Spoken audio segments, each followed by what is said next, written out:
Yeah, so my dad took me out, and like I said, all I kept getting is positive things. Nothing negative, everything positive, and this is what life deals you sometimes, and it prepares you. Don't take this as a negative.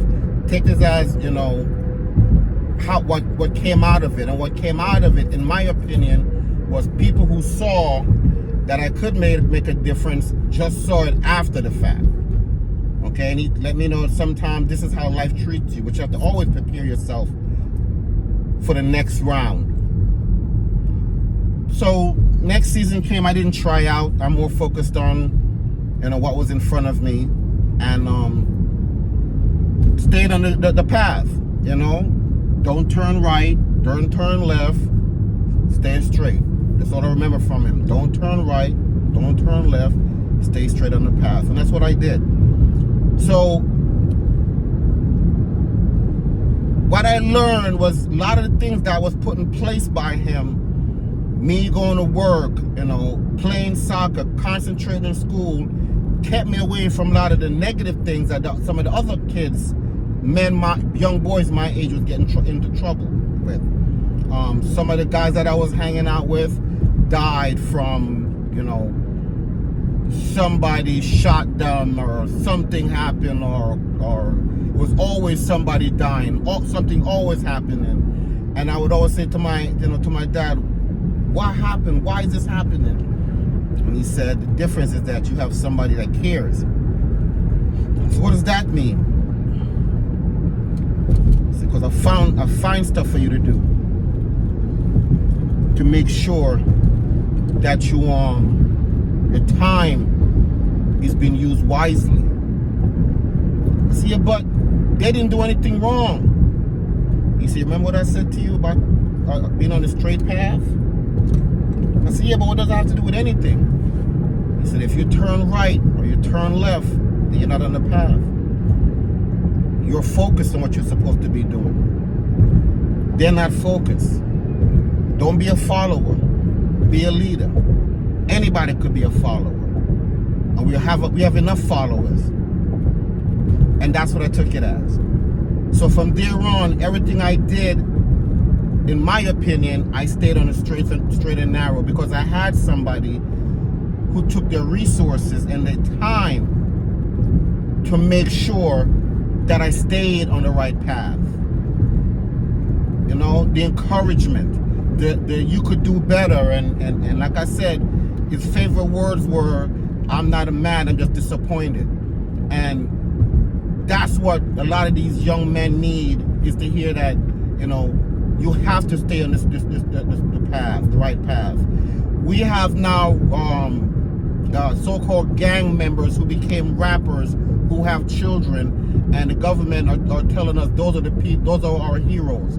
So all our young men feel like they got to go to jail first, or get shot, or sell drugs, and then come out and say, oh, I'm a father now, and I'm a this now. That don't make you a father.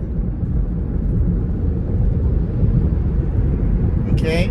It doesn't. Because if you're not reaching the masses to tell them that this is not the right way to go, then what are you saying? Because they're following the music that you guys are playing. They think they have to follow this life in order for them to become somebody, when they don't. So for some of these people, it's talking about, calling men who decide to step up and raise young men, you calling them simps or whatever you guys calling them. Take a step back.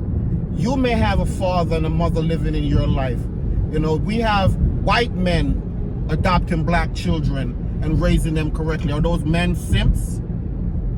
We have, Asian men. We have people just adopting children just to be fathers. We have men adopting kids just to be fathers. So does that make them simp because the male that gave birth to them didn't want that responsibility? So now you're going to put people down who's going to take on those responsibilities and call them names? That's not right.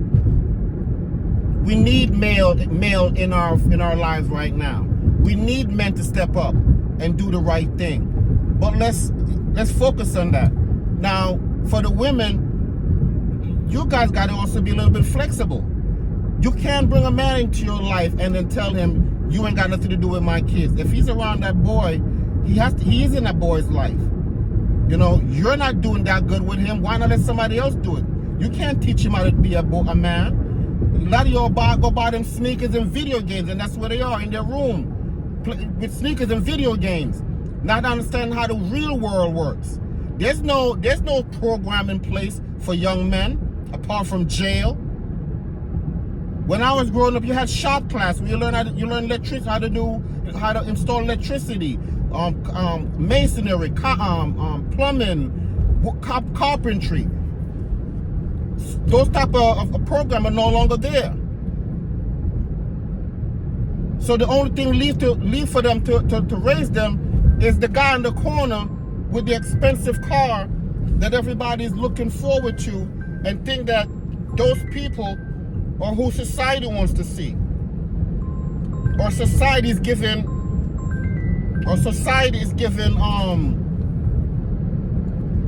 respect to. That's not the type of men we want raising our young men. Those young men, those people end up in jail, and then we make movies about them saying how good they are. How are they good when you're destroying your community? So I think we need to take a step back and stop calling men who step up to spend their time and their resources to raise other young men. We got to give them credit for that. And you mothers got to make a better selection of who you're bringing into your sons' lives or your children's lives. And if there's somebody that's doing the right thing, allow them to teach these young men the right thing. We are not going to be basketball players because even they're not good fathers. We're not all going to be politicians because they're not good fathers. Ministers, not good fathers because they're still out there doing things that is not godly. So for the men who are out there doing the right thing, give them the praise, give them the resources, and give them the help. There's programs that have to be created for young men, and I'm not talking about jail, to bring back these programs where they could teach them shop class. They don't have those programs. The programs we're installing in the schools are not the program to teach these young men. We don't need them to be sensitive. We need them to be men, leaders. So this is my part on men, time, and resources, and I hope I get a good review back. I said nothing negative. I was raised by somebody that was not my biological father, and I'm giving him praise now as my father because he stepped in and did what he had to do or did what he didn't have to do. And again, I know for the fact that I did something good because now I'm returning the same thing to two young men that I came into their lives and have done better. So if it's 45 of us and we get 43 young men on the right page, then those 43 young men could go out and teach more people. Okay? But the path to being a man has to change. It can't come from the worst of us and then society make the worst of us the best. That they're making the music that destroyed our neighborhoods. Okay? Selling the things that break the family apart in our neighborhoods. To leave mothers out there by themselves trying to figure out how to navigate with a boy. We have sons killing mothers for money because there's no father there to protect the mother or even teach the son that she's off limits. But women, you guys got to also understand this. I'm not here to bash anybody, but we all got to figure this out. If you're going to choose somebody wisely. I hear y'all talking about, spending time, if you're going to spend time with me and my kids. I'm not here to spend time with you and your kids. But if you have children and you have sons, you need them to be leaders. You don't need them to be sitting in their rooms playing video games. Life is not about a video game. I have nothing against the video game industry or that, but we also need men to rule and lead. And if we don't have that, then what type of society are we going to be? Women ruling and leading? And I have nothing against that. But we need men. So stop turning your sons into emotional creatures and let men lead them. Because I had somebody who showed me how to lead, and how sometime I'm going to take a loss, and how sometime I'm going to have to view how I treat my woman or treat my children. Yes, am I tough on them? Yes, I am tough on them. Because I had to be learned that society owes you nothing. The fact that the Bible states God help those who help themselves is real. You got to help yourself first. Because anybody who help you, when people say things are free, it's not free. This box out at the bottom and nobody checks means they're coming back to come ask you for something and remind you what they have done for you. You could teach a man to fish, or you could feed him. Because if you feed him, he's going to be back at your door every day. But if you teach him how to fish, he doesn't need you.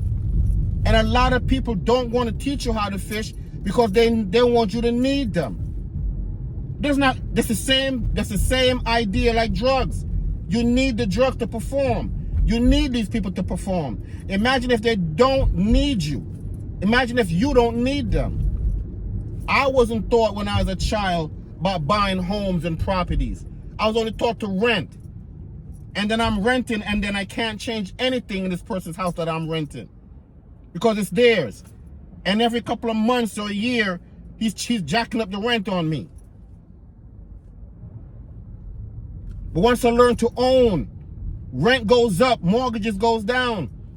Now that I own, I understand it. Different mindset.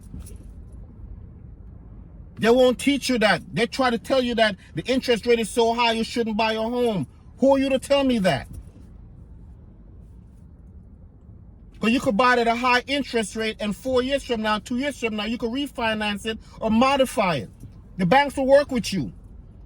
But don't let society control who you are. Control who you are. Be a leader. We have enough followers. And thank you two for hearing me today. And again, I'm going to have more content about this, about men, time, and resources. It's not a game. And you shouldn't sit there and think that I'm supposed to take you out to dinner and spend money on you. When your children are running around out here killing grandma, robbing grandma. Where's the protection for grandma and you? Again, thank you, YouTube.